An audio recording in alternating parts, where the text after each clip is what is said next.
What if the man everyone trusted was the one everyone should have feared? That's the question that started circulating in whispers the night Hollywood froze. Phones buzzed.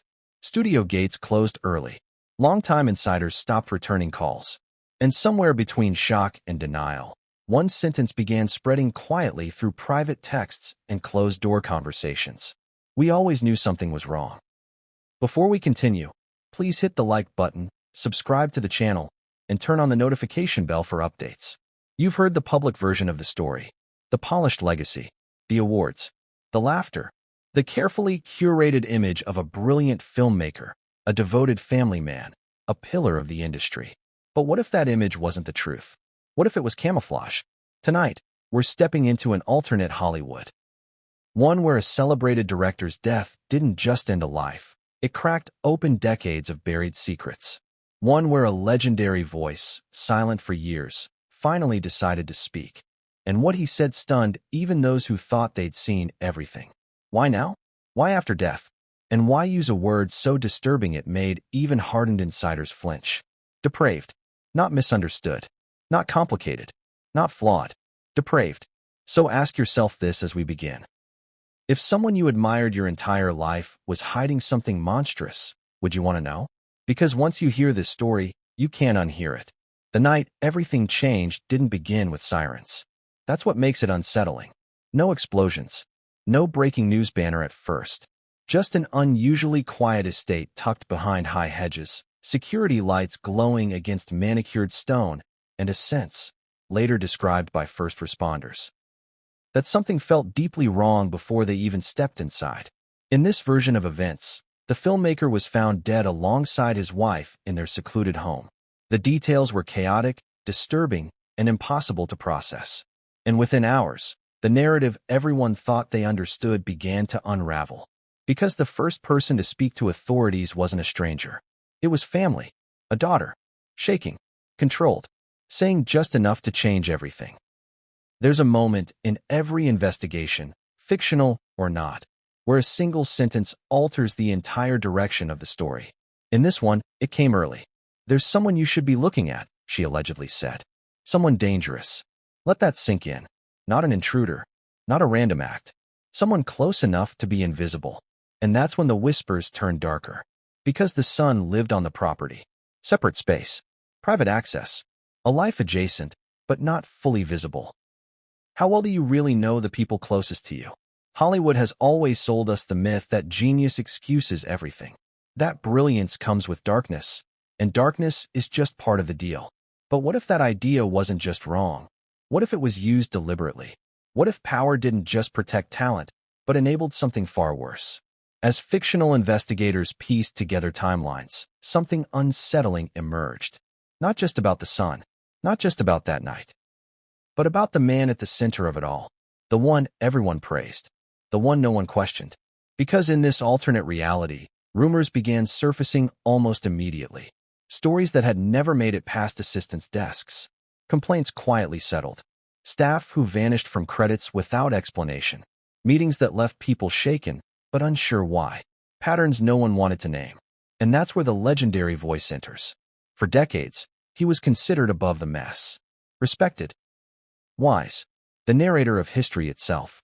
Someone who had seen Hollywood rise, rot, and reinvent itself countless times, and survived it all with his dignity intact. He never spoke badly about anyone. Until now. Why break the silence after death? That's the question everyone asked. Was it guilt? Was it anger? Or was it fear? Fear that the truth would die with the man who buried it? Because when the statement finally surfaced, not shouted, not publicized, but quietly confirmed, it didn't sound rehearsed. It sounded exhausted. I stayed quiet for a long time, he said in this fictional account. Because sometimes the truth costs more than silence. But silence costs more in the end. And then came the word no one expected. Depraved. A word that doesn't describe a single act, but a pattern, a mindset, a moral collapse hidden behind charm and power. What does someone have to witness to use a word like that? And more importantly, what did everyone else ignore? As the fictional investigation deepened, contradictions piled up. The public image didn't match private behavior. Timelines didn't line up. Stories overlapped in uncomfortable ways. People began remembering things they dismissed years earlier. The joke that went too far. The warning that was laughed off. The moment someone almost spoke up and didn't. Ask yourself this. How many truths die because it's easier not to know? This isn't just a story about a death. It's a story about complicity. About how entire systems protect themselves. About how fame can function like armor. About how silence, when shared, becomes policy. And as this alternate reality Hollywood watched the fallout spread, from studio boardrooms to private memorials, one thing became painfully clear. The man everyone mourned was not the man everyone knew. But the most disturbing part? This was only the beginning. Because as more voices prepared to come forward, and as investigators focused not just on the crime but the decades leading up to it, one realization started to terrify everyone involved.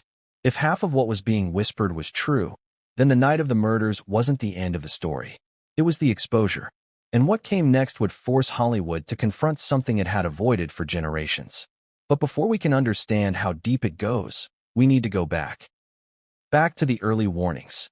Back to the relationships no one questioned. Back to the first time someone almost spoke and didn't. Because the real secret isn't who pulled the trigger in this fictional world. It's who helped load the gun. Have you ever noticed how the most important warnings almost never arrive screaming? They whisper. They slip into conversations sideways. They show up disguised as jokes. They arrive wrapped in praise, humor, or awkward silence. And by the time you realize what they were trying to tell you, it's already too late. In this fictional Hollywood, the first warning didn't come from police. It didn't come from the press. It didn't even come from the family. It came years earlier, during what was supposed to be a celebration. A rap party. Music too loud. Laughter bouncing off glass walls. Assistants finally exhaling after months of exhaustion. The director holding court at the center of the room, everyone orbiting him like gravity demanded it. You've seen this scene before, haven't you? The powerful man. The loyal inner circle. The unspoken rule that nothing ruins the vibe. And yet, something went wrong that night. Not in a way that made headlines. Not in a way that stopped the party. Just enough to make one person uncomfortable. Just enough for one person to say something later that would be brushed off with a laugh. Do you know how many careers end because someone didn't want to be difficult? In this version of events, a junior staffer left early. No goodbye, no explanation. When asked about it the next day, someone joked they couldn't handle the pressure. But pressure wasn't the problem. Control was. Because long before the crime, long before the investigation, long before the whispered word depraved ever surfaced, there were stories. Small ones. Fragmented ones. Each dismissed on its own. Taken together, though, they form a pattern. The director had rules. Unwritten, but enforced. Where people sat. Who spoke first. Who was allowed to leave. Nothing criminal on paper. Nothing you could report to HR without sounding dramatic. But enough to make people uneasy. Have you ever felt that moment where your instincts say something's off, but your brain talks you out of it? That's how it survived. Because genius has a way of overriding discomfort. People told themselves. That's just how brilliant minds work. They're intense. They're demanding. They're complicated. And in Hollywood, complicated men are celebrated. Especially when they win. Especially when they make money. Especially when they're charming enough to make you doubt your own reaction. One former collaborator, years later in this fictional account, described it like this. You'd walk into the room feeling confident. You'd walk out questioning yourself. And you wouldn't even know how it happened. That's not a crime. But it's not nothing either. Here's the contradiction that haunted people later. The director was known publicly for warmth, humor, empathy. He spoke eloquently about justice, kindness, and morality. So how do you reconcile that with the private unease? Easy. You don't. You pick the version that benefits you. Studios benefited. Careers benefited. Even friends benefited from proximity to power. And so the first warning died quietly. But it didn't disappear. It waited. Years passed. Projects came and went.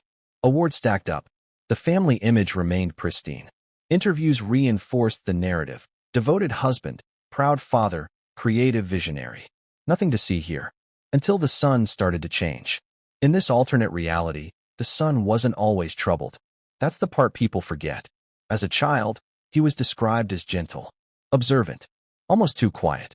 But quiet children notice things loud adults ignore. They notice tone shifts, They notice fear disguised as politeness. They notice when love feels conditional. Ask yourself this.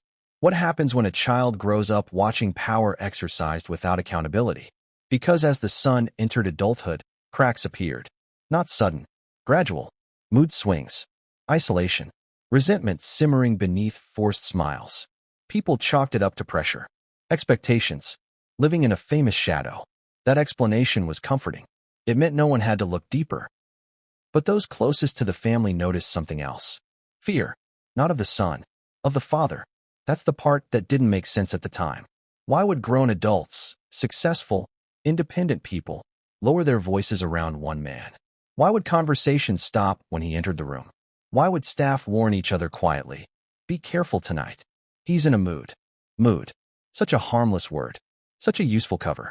In this fictional timeline, there was an incident during a charity event. Nothing illegal. Nothing violent. But witnesses later recalled a confrontation behind closed doors. Raised voices. A sudden silence. Afterward, the wife appeared shaken. She smiled for cameras. She played her role. But one friend later said, she looked like someone had just reminded her who was in charge. Isn't it strange how people can scream for help without saying a word? And then there was the voice. The one that stayed silent the longest. The legendary narrator. The respected elder. The man whose words carried weight precisely because he rarely used them. He saw it. Not everything, but enough. Enough to recognize something rotten beneath the polish. In this fictional account, he didn't confront the director publicly. He didn't issue warnings. He did what many people do when faced with uncomfortable truths in powerful spaces. He distanced himself. Fewer collaborations. Polite praise without warmth. An unspoken line drawn quietly. But silence has consequences. Because when powerful people withdraw instead of confront, the vacuum is filled by those with less power and less protection. The son filled that vacuum. In the years leading up to the crime, neighbors noticed tension on the estate. Late-night arguments. Slamming doors. Lights on at odd hours. A guest house that felt less like independence and more like exile. Here's the unsettling question no one asked soon enough. What if the son wasn't the origin of the danger, but the result? That idea terrified people after the fact, because it meant the story wasn't about one bad night. It was about a lifetime of damage. And damage, when ignored, doesn't disappear. It mutates. The daughter, in this fictional narrative, sensed it too. Not the full truth, but enough to feel unsafe. Enough to tell friends she didn't like being alone on the property. Enough to say, quietly, something's wrong here. And yet she stayed. They all did. Because leaving a powerful man's orbit is never simple. Financial ties, emotional ties, public image, fear of retaliation, subtle or otherwise. Ask yourself honestly, how many people would risk everything to speak up when the system rewards silence? Hollywood isn't built to hear warnings. It's built to bury them. Which brings us back to the night everything collapsed. Because when investigators later reconstructed the fictional timeline, one thing became impossible to ignore. The warning signs weren't hidden. They were normalized. Jokes replaced concern. Admiration replaced accountability. Silence replaced truth. And somewhere in that silence, something inside the son broke beyond repair. But here's the twist no one expected. When the legendary voice finally spoke, when he used that word, he wasn't just talking about cruelty. He was talking about influence. About how power shapes the people trapped inside its gravity. About how depravity isn't always violent at first. Sometimes it's slow. Sometimes it's polite. Sometimes it wears a smile and accepts awards while teaching everyone around it how far they can be pushed. And that realization leads to a chilling possibility. What if the crime wasn't an eruption? What if it was an echo? Because if that's true, then the real story doesn't start with the son. It starts with what the father taught him, without ever saying a word. And next, we need to talk about the private recordings. The ones no one was supposed to hear. The ones that change everything. What if the truth was already recorded and no one wanted to press play? That's the question investigators in this fictional world couldn't escape once they realized the house didn't just hold memories, it held machines. Because buried beneath the shock of the deaths, beneath the grief, beneath the media chaos that followed, there was a quieter discovery that never made it into the early headlines. Audio files. Not dramatic confessions. Not cinematic monologues. just fragments. Everyday conversations. Moments people assumed were private. Voices speaking freely because they believed no one was listening. And that belief turned out to be a fatal mistake. Let me ask you something uncomfortable. How would you sound if every unguarded moment of your life was suddenly exposed? Now imagine someone powerful enough to control which moments get erased and which ones don't. In this alternate reality, the estate was wired far more extensively than anyone realized. Security cameras were expected. Motion sensors were normal. But audio capture in private spaces? That wasn't normal. At least, not officially. The explanation given later was creative paranoia. A filmmaker protecting intellectual property. A public figure safeguarding privacy. Those explanations worked, until they didn't. Because when forensic teams began cataloging devices, they noticed something strange. Some recordings were meticulously archived. Others were missing. And a few were hidden so deeply they almost weren't found at all. Why hide audio instead of deleting it? That question haunted everyone who touched the case. Because deletion is final. Hiding suggests intention. The first recovered clip was mundane. Painfully so. Background noise. Distant voices. A television murmuring in another room. Nothing explosive. But listen long enough, and patterns emerge. Tone. Control. The way conversations bend around one voice in particular. Have you ever noticed how some people don't raise their voice? They lower everyone else's? That was the director. In the recordings, he didn't shout. He didn't threaten. He guided conversations the way a puppeteer guides strings. Subtly, invisibly, with practiced ease. "You're misunderstanding me," he'd say calmly. "I never said that. That's not what happened." Gaslighting isn't loud. It's surgical. And as fictional analysts replayed the audio, something disturbing became clear. This wasn't occasional behavior. It was constant. Every disagreement ended the same way. Every challenge dissolved into self-doubt, but never his. Others apologized. Others backtracked. Others grew quiet. He never did. Here's where the story takes a darker turn. Because mixed among those mundane recordings were moments no one could ignore. Arguments that escalated just enough to reveal contempt. Private remarks that contradicted public values. Comments about people as tools. Assets. Liabilities. Not humans. And then there were the recordings involving the son. Those were different. Sharper. Colder. More personal. The father didn't insult him directly. That would have been too obvious. Instead, he dismantled him slowly. "You'll never survive without me. You don't have the discipline I had. Everything you have is because of me." Imagine growing up hearing that on repeat. Imagine being told you're nothing, but in a voice so calm it sounds reasonable. This is where viewers often ask, why didn't anyone intervene? But intervention requires evidence. And evidence was locked behind walls no one questioned. The son, in this fictional account, didn't know he was being recorded. That's important. He spoke freely, angrily, desperately, sometimes incoherently. These recordings didn't make him look innocent, but they made him look shaped, conditioned. There's a difference.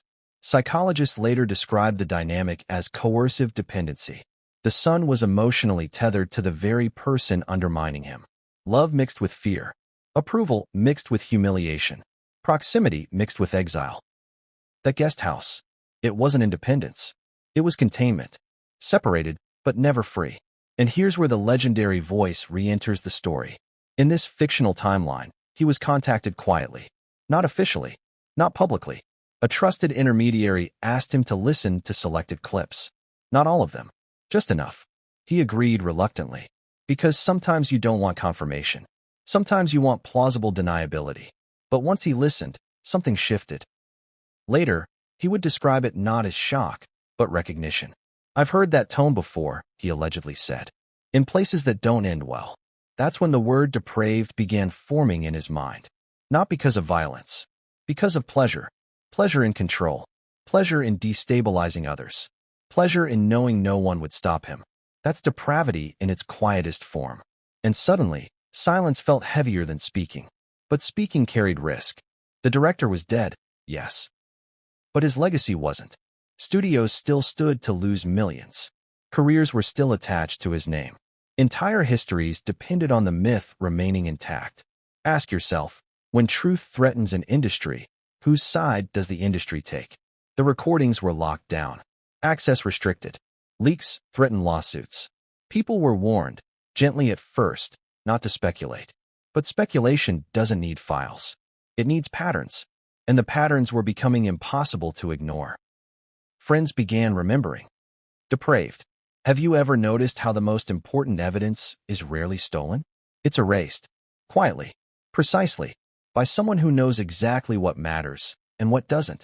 In this fictional investigation, the missing files weren't discovered all at once. There was no dramatic gasp, no moment where everyone froze and stared at a screen. Instead, it happened the way truth often disappears. Through routine. A technician doing a standard inventory. A digital log that didn't line up. A timestamp that skipped forward like it had nothing to hide. At first, it looked like corruption, then a glitch, then coincidence. But coincidences don't repeat themselves with this level of discipline. When analysts reconstructed the system's activity, they noticed something chilling. Entire blocks of time were gone. Not scattered, not random, targeted. Specific dates, specific rooms, specific voices, and all of them clustered around the same narrow window, the weeks leading up to the deaths. Ask yourself this. If you were going to erase history, wouldn't you start with the moments closest to the end? The official explanation came quickly. Too quickly. Automatic overwrite. Storage limitations. System maintenance. All technically plausible. All emotionally empty. Because when you overlay the missing files with known events, a pattern emerges that refuses to be ignored. Arguments. Ultimatums. Private confrontations that witnesses remembered, but could no longer prove. The estate wasn't just a home in this fictional world. It was a pressure cooker, and someone released the steam before it exploded. The question was, who? Because here's the problem investigators couldn't escape. The director didn't need to delete anything. He was already dead, which means the erasure happened either before the crime or after by someone with access, knowledge, and motive. And that narrowed the field dramatically. The son had access. So did the wife. So did a very small circle of trusted staff. But access isn't the same as intent. This is where the story gets uncomfortable. Because the missing files weren't incriminating in the way people expected. They weren't confessions. They weren't threats. They weren't violent. They were worse. They were leverage. Moments of vulnerability. Private breakdowns. Conversations where power shifted, even briefly, away from the director. Those were gone, which suggests something terrifying. Someone wanted to preserve his dominance, even in death. Why protect the image of a man who's no longer alive? Because legacies don't just honor the dead. They protect the living. Studios, contracts, reputations built on association, and families bound by shared silence. In this fictional timeline, investigators quietly interviewed staff members who had worked the estate for years. People who knew where cameras were. People who knew how systems operated. One of them hesitated. Just a fraction too long. When asked if anyone ever accessed the server remotely, the answer came carefully. Not officially. That word again. Officially.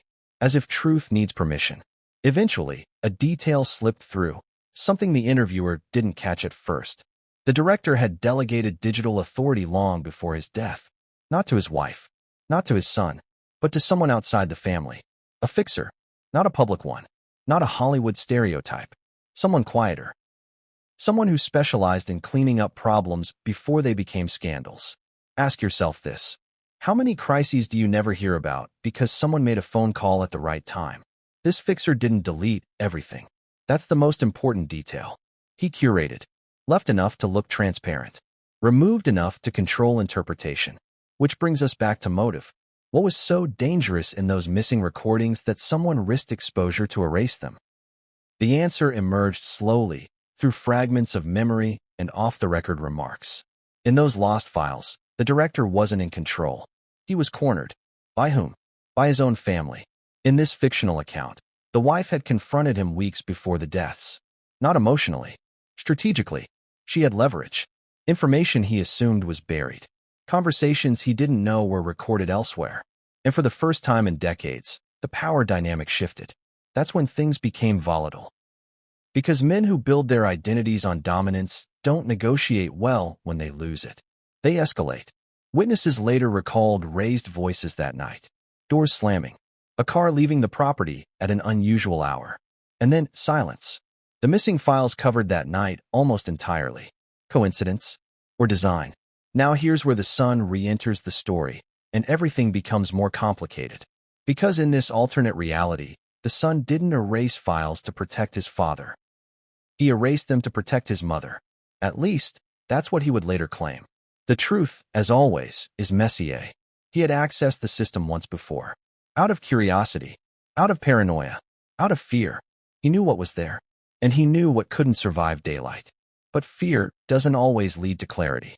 Sometimes it leads to catastrophic decisions. Ask yourself, if you believed destroying evidence could save someone you loved, would you hesitate? That's the psychological knot at the heart of this story. The son wasn't acting alone.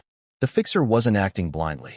And the legendary voice, the one who would later speak, sensed something was off long before anyone confirmed it.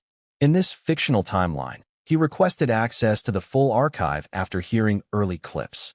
He was denied. Politely. Firmly. That denial told him everything. Because truth doesn't need protection. Only lies do. That's when he realized the silence wasn't just about respect for the dead. It was about preventing a reckoning. And he refused to be part of that. But before he spoke, something else happened. A leak. Not to the press. Not to authorities. To him. An anonymous package. No return address. No message. Just a drive. Inside it, fragments of the missing files. Not enough to reconstruct the whole story. Enough to understand the shape of it. Enough to hear fear in voices that never sounded afraid publicly. Enough to recognize depravity not as violence, but as manipulation taken to its logical extreme. After listening, he reportedly sat in silence for a long time. Then he said something chilling. This wasn't a crime of passion, he murmured. This was a system collapsing. That's when he decided to speak. Not in detail, not in accusation, but in judgment. Because sometimes naming the truth is more powerful than proving it. Calling someone depraved wasn't about shock. It was about clarity. About refusing to sanitize what had been hidden behind charm and awards. And that word detonated something unexpected. People started talking. Not publicly yet, but privately. Stories poured in. Not crimes. Experiences. Patterns repeated with unsettling precision. Different locations. Different years. Same behavior. And suddenly, the missing files made sense. They weren't erased to hide one moment. They were erased to protect a lifetime. Which leaves us with the most disturbing question yet. If the missing recordings had survived, would the deaths have happened at all? Or were they the final consequence of truth suppressed too long? Because in this fictional world, the tragedy wasn't just the crime. It was the realization that everyone involved, knowingly or not, helped build the conditions for it. And next, we need to talk about the daughter. The one who spoke first. The one who knew just enough to be afraid. And the one whose statement changed everything. Because what she said that night wasn't just a warning. It was an accusation disguised as concern. And once you hear it, nothing looks the same. Have you ever wondered why, in so many tragedies, it's the quietest person who breaks the story open? Not the loudest voice, not the most powerful one, but the person who has spent years watching, listening, filing things away because speaking felt too dangerous. In this fictional world, the daughter was never supposed to be the center of the story. She wasn't the prodigy. She wasn't the heir. She wasn't the one people worried about. She was the observer. And observers see everything. The night she discovered the bodies, the official version of events focused on shock, trauma, confusion, a young woman stumbling into a nightmare she never imagined possible. That part was true, but it wasn't the whole truth. Because before she ever dialed for help, before the estate filled with flashing lights and murmured instructions, she said something that would quietly steer the entire investigation. There's someone you should be looking at. Not hysterical, not accusatory, controlled, measured, and that tone unsettled everyone who heard it. Ask yourself this. Who speaks calmly in the middle of devastation unless they've been preparing for it? For years, the daughter had lived with a sense of unease she couldn't articulate. Not fear in the traditional sense. Not dread. Expectation. The feeling that something inevitable was approaching, and that when it arrived, people would pretend they never saw it coming. She grew up in a house where moods shifted like weather fronts, where laughter could harden into silence without warning, where affection felt conditional, rationed, earned. As a child, she learned quickly when to speak. And more importantly, when not to. Because silence wasn't just encouraged. It was rewarded. Praise followed compliance. Warmth followed agreement. Distance followed resistance. That's how control teaches itself. In this fictional account, she watched her brother change over time. Not suddenly. Gradually.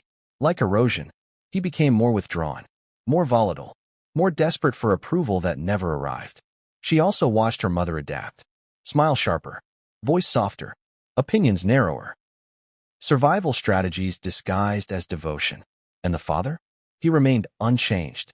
That's what frightened her most. While everyone else bent around him, he stayed rigid, convinced of his own righteousness, insulated by power, protected by reputation. Children notice things adults explain away. They notice who people become when doors close. They notice who never apologizes. They notice patterns. And the daughter noticed something else no one wanted to name. Fear didn't flow downward in that house. It flowed upward. People tiptoed around the father not because he was explosive, but because he was absolute. His word ended conversations. His presence recalibrated rooms. And when someone challenges absolutes, consequences follow. Not immediately, but eventually. In the weeks leading up to the deaths in this fictional narrative, the daughter sensed a shift. The tension sharpened. Conversations became guarded. Her mother's hands trembled more often. One night, she overheard something that chilled her. Not shouting, whispering. Her parents arguing quietly, intensely, in a way that suggested secrecy, not conflict. She couldn't hear the words clearly, but she heard the tone. Ultimatum. And that's when a terrible thought formed in her mind for the first time.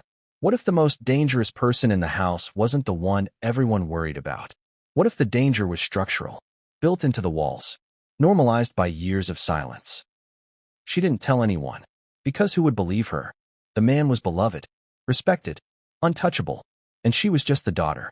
But that night planted something inside her that never left. When the deaths happened, and when her brother became the immediate focus, she felt something complicated. Grief, yes. Shock, absolutely. But also dread, because she knew how easily narratives form, how quickly blame settles where it's most convenient, and how readily systems accept simple villains. Her statement to police wasn't emotional. It was deliberate. She didn't say her brother was guilty. She didn't accuse her father outright. She said something much more dangerous. There's someone in this family who's dangerous. Dangerous. Not violent. Not unstable. Dangerous. That word forced investigators to widen their lens. To look beyond the obvious. To consider dynamics, not just actions. Later, in private conversations, she elaborated just enough to unsettle those listening. He made everyone smaller, she said once. He didn't have to hurt you. That sentence haunted the case, because it reframed everything. If true, then the crime wasn't an anomaly. It was the collapse of a system built on domination. As investigators revisited past interactions through this new lens, they began seeing things differently.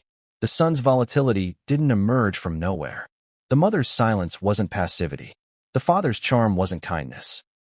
It was control with manners. Here's the contradiction that terrified everyone involved. The daughter loved her father. That's what made her warning so powerful. This wasn't revenge. It wasn't resentment. It was recognition. She understood something others couldn't accept, that people can be loved and harmful at the same time. And loving someone doesn't absolve them. That realization came at a cost. Because once she spoke, she couldn't go back. Family loyalty fractured. Public sympathy became conditional. Private pressure intensified. People wanted her to clarify, to soften, to redirect blame. But she didn't. She held her ground. And in doing so, she exposed the most uncomfortable truth of all. That violence doesn't always begin with fists or weapons. Sometimes it begins with erasure. Erasing voices. Erasing autonomy. Erasing dissent. By the time the weapon appears, the damage is already done. In this fictional world, her statement forced authorities to re-examine the recordings, the missing files, the power dynamics everyone had ignored. It also forced the legendary voice to confront his own silence. Because if a daughter could speak, at such cost, what excuse did he have left? He had seen fragments. He had sensed rot. And now, the consequences of inaction lay bare. This is when he decided his words would matter more than details. He wouldn't litigate events. He would name the pattern. That's why, when asked to comment, He didn't hedge. He didn't equivocate. He chose a word that stripped away myth and sentiment. Depraved. Not as insult, as diagnosis. And the daughter, watching the fallout unfold, understood something no one else did yet. The truth wouldn't just destroy one legacy. It would implicate everyone who stayed silent, including her, including him, including an entire industry built on selective blindness. But her role in the story wasn't finished, because in the days after her statement, she made a choice that terrified those trying to control the narrative. She reached out, not to the press, to the people who had disappeared quietly over the years. Former staff, old collaborators, assistants who left without explanation. And what came back confirmed her worst fears. The stories matched. Different details. Same structure. Power. Isolation. Control. And once those stories began connecting, the myth could no longer hold. But there was one more thing she hadn't told investigators yet. One final detail she kept to herself until she was sure it couldn't be buried. Something she overheard the night before the deaths. A sentence, spoken calmly, casually, as if it carried no weight at all. A sentence that reframed everything. And when she finally decides to reveal it, it will force everyone to confront the possibility that the crime wasn't spontaneous. It was predicted. And next, we need to talk about that sentence. The one that sounds harmless until you understand who said it and what it really meant. Have you ever heard a sentence that sounded harmless at the time, but later replayed in your head like a warning siren? Not shouted, not dramatic, just ordinary enough to slip past your defenses. In this fictional world, the daughter didn't realize the weight of the sentence when she first heard it. Not fully. She registered it the way you register background noise. A comment made in passing, a tone that fell off, a moment that lingered longer than it should have. It was the night before everything ended. The house was quiet in that peculiar way large homes get at night. Not peaceful, just empty sounding. Too much space holding too much history.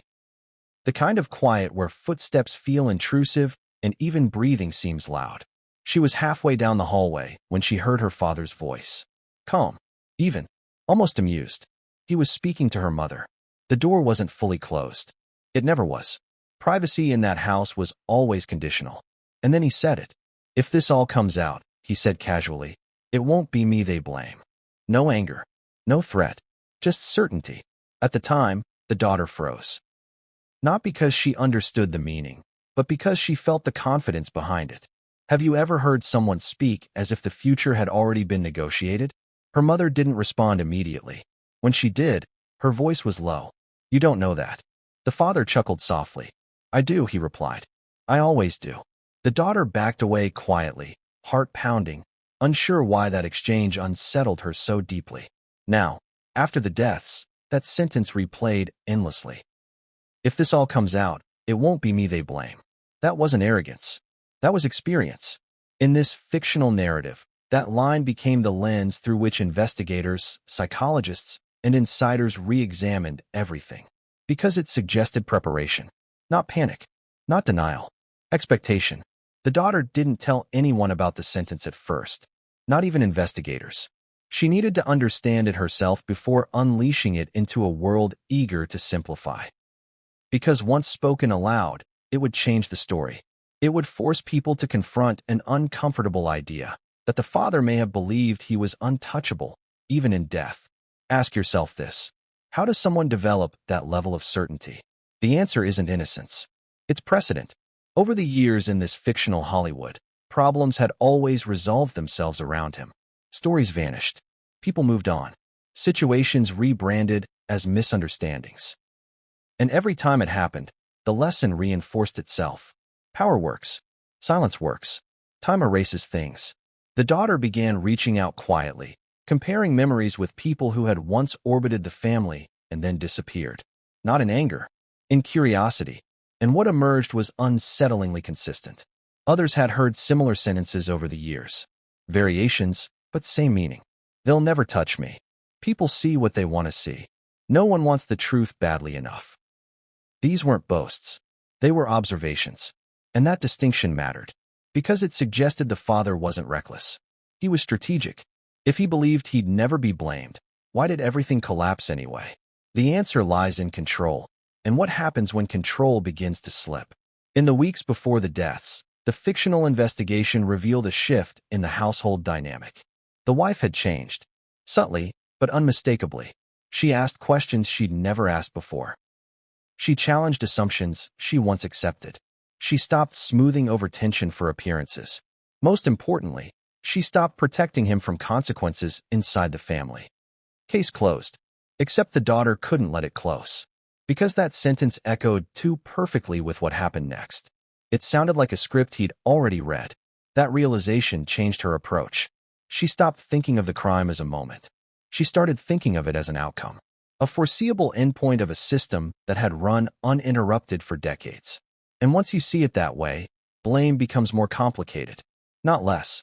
This is where the legendary voice enters again. Because when he heard about the sentence, not from police, but through private channels, it confirmed something he'd long suspected but never articulated. That the man understood optics better than morality. That he knew exactly how narratives form and how to position himself within them. That depravity, in this sense, wasn't chaos. It was calculation. He later described it privately like this. He wasn't reckless. He was confident. And confidence like that comes from winning too many times. That insight reframed everything. Because depravity wasn't about cruelty for cruelty's sake. It was about consequence-free power. And that kind of power shapes everyone around it. The daughter finally told investigators about the sentence days later. Not dramatically. Not emotionally. She presented it as context. And it sent a ripple through the case. Because suddenly, the missing files, the curated recordings, the fixer's involvement, the daughter's early warning, all of it aligned around one central truth. The father believed the system would protect him. And for most of his life, it did. Until it didn't. The problem wasn't that he miscalculated the end. It was that he never considered the cost of being right for so long. Because systems built on silence don't just collapse neatly. They explode. And when they do, everyone inside the blast radius gets hurt. The daughter understood that now. And so did the legendary voice. That's why his statement mattered. Not because it accused, but because it named. He wasn't interested in legal guilt. He was interested in moral clarity. Depraved wasn't about the crime. It was about the environment that made the crime inevitable. About a man who believed he could orchestrate outcomes without consequence, and almost succeeded. Ask yourself this. How many tragedies are we taught to see as isolated events, when they're actually predictable conclusions? That question haunted this fictional case. And it changed how people listened to the daughter. Because once the sentence was known, her earlier warning made sense. There's someone dangerous in this family. She wasn't pointing at violence. She was pointing at certainty. Certainty that accountability would never arrive. And that belief, more than any weapon, shaped the ending. But here's where the story turns again. Because not everyone accepted this framing. Power never concedes quietly. In the days that followed the revelation of the sentence, pressure mounted behind the scenes. Statements were drafted. Narratives were pushed.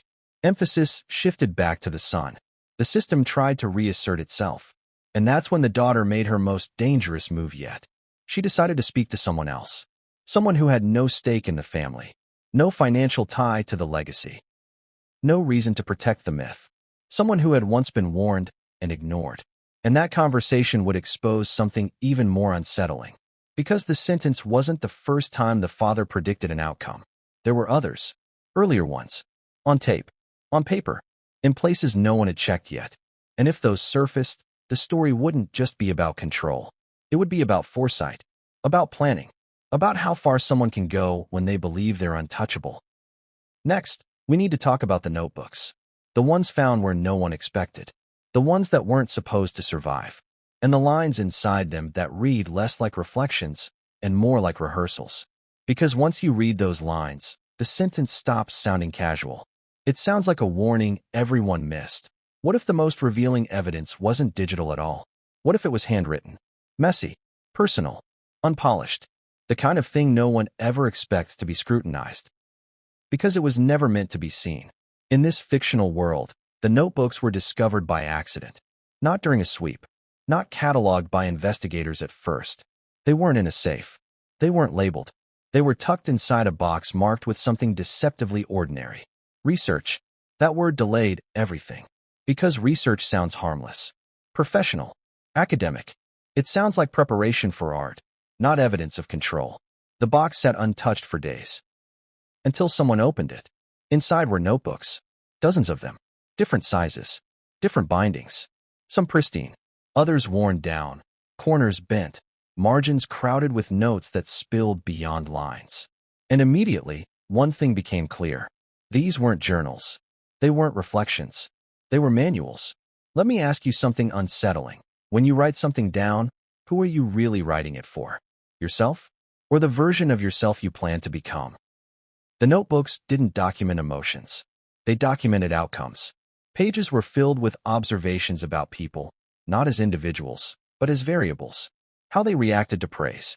How they responded to silence. How long it took them to fold. The handwriting was calm, deliberate, almost elegant, which made the content more disturbing, because there was no chaos here, only order.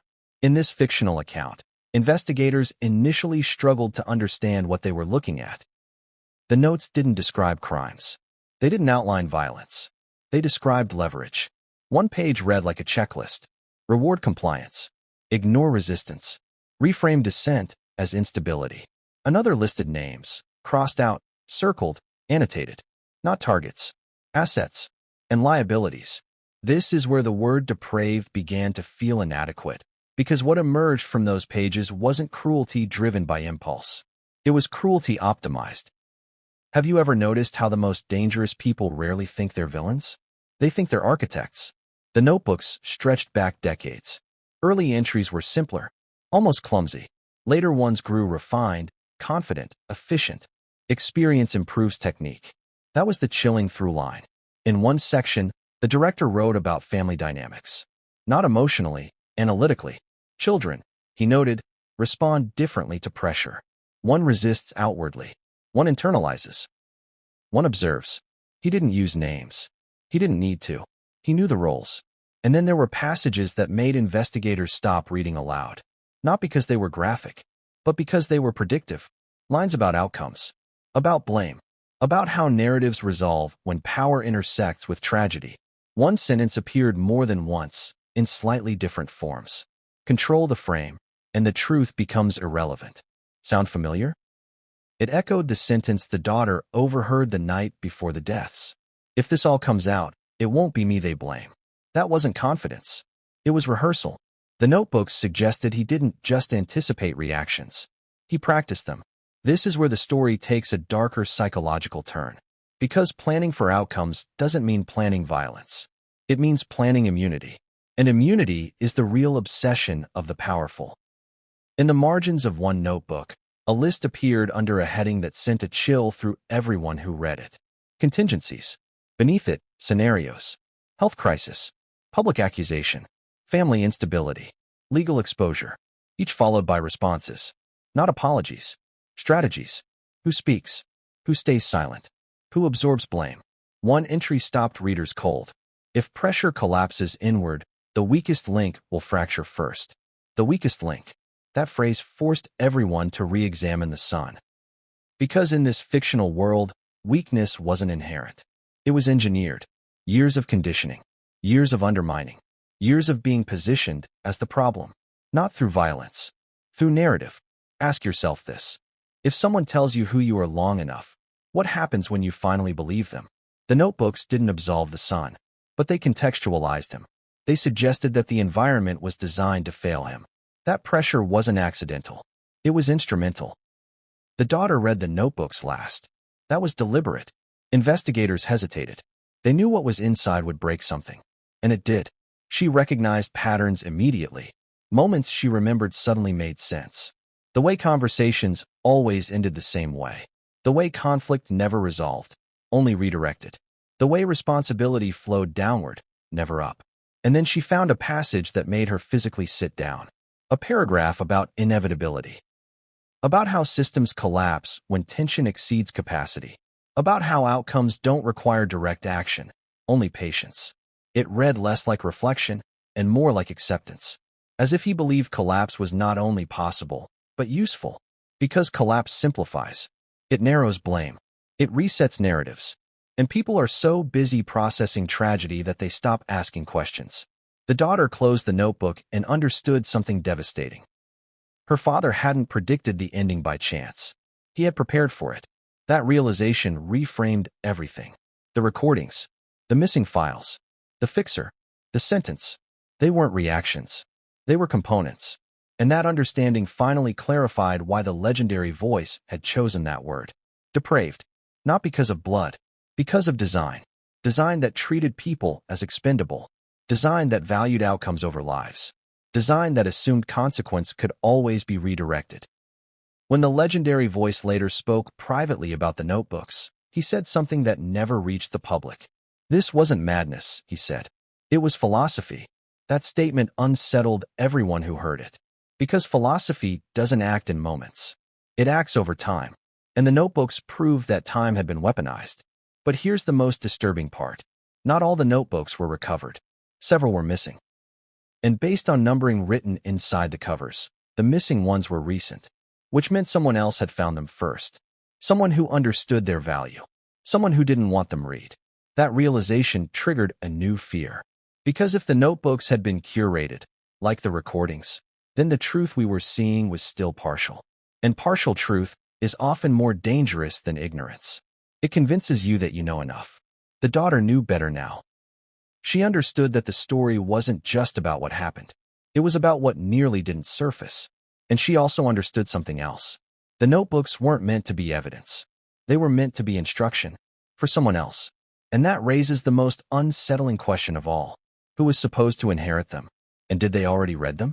Because if someone learned those lessons, really learned them, then this story doesn't end with the deaths. It continues, in new forms, in new places, with new faces. Next, we need to talk about the person who disappeared the same week the notebooks went missing. The one no one mentioned publicly. The one whose job was to observe quietly and act when necessary. Because when you follow that thread, the story takes a turn no one expected. And it reveals that the legacy didn't just survive. It moved. Have you ever noticed how the most important person in a story is often the one no one talks about? Not because they're insignificant, but because they're designed to be invisible. In this fictional world, the disappearance didn't trigger alarms at first. No missing person report. No frantic calls. No social media posts asking for help. Just absence. A name that stopped appearing on internal emails. A phone that went straight to voicemail. A position quietly reassigned without explanation. And if you weren't looking closely, you'd never notice. The man wasn't family. He wasn't famous. He wasn't even officially powerful. But he was essential. His role had always been described vaguely. Consultant. Advisor. Problem solver. The kind of title that means nothing to the public and everything behind closed doors. He didn't create. He didn't perform. He cleaned. For years, he had moved quietly through crises most people never knew existed. A complaint here. A rumor there. A situation that needed context. He specialized in soft landings. And when things couldn't land softly, he made sure they landed somewhere else. Ask yourself this. How many scandals never break because someone steps in early enough to redirect them? This man had built his career on redirection. In the days following the deaths in this fictional narrative, his absence became noticeable only to those who knew where to look. Investigators noticed delayed responses. Lawyers noticed unfamiliar names on calls. Studio executives noticed uncertainty where confidence used to be. Something had shifted. And then someone remembered something that, in hindsight, felt obvious. The man had been at the estate 2 days before the deaths. Not invited publicly. Not documented formally. But remembered. By a neighbor who saw his car. By staff who recognized his voice. By a security log that showed an entry with no corresponding exit time. That's when absence became suspicious. Because people like him don't disappear accidentally. They leave. Or they're removed. Investigators attempted to locate him quietly. Not aggressively. At first, it felt like a formality. Then it didn't.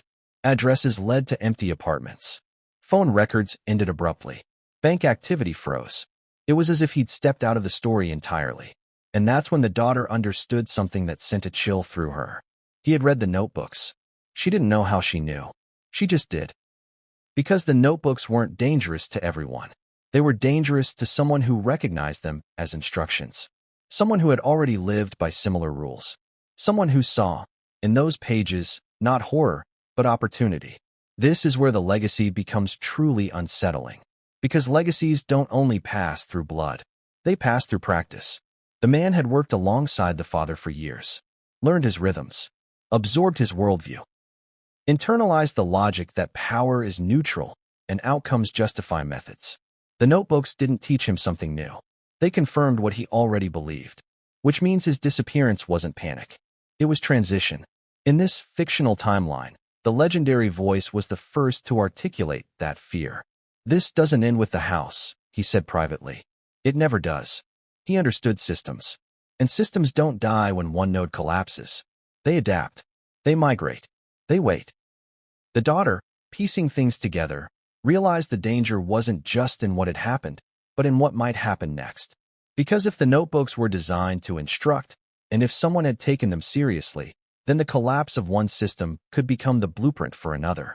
And that possibility terrified her more than the crime itself. Here's the contradiction that made the situation so volatile. The man who vanished hadn't committed a crime. At least, not one that could be easily named. He operated in gray space. Influence, pressure, narrative shaping. Those things rarely leave fingerprints, but they leave outcomes. As journalists in this fictional world began sniffing around the edges of the story, they noticed something strange. Certain angles were being discouraged quietly. Certain questions went unanswered. Certain sources suddenly became unavailable. It felt familiar, too familiar. As if the same machinery that had protected the father was activating again, without him. That realization changed everything. Because it meant the father's death hadn't ended the system.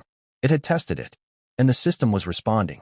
The daughter confronted investigators with this concern. Not dramatically, not emotionally, strategically.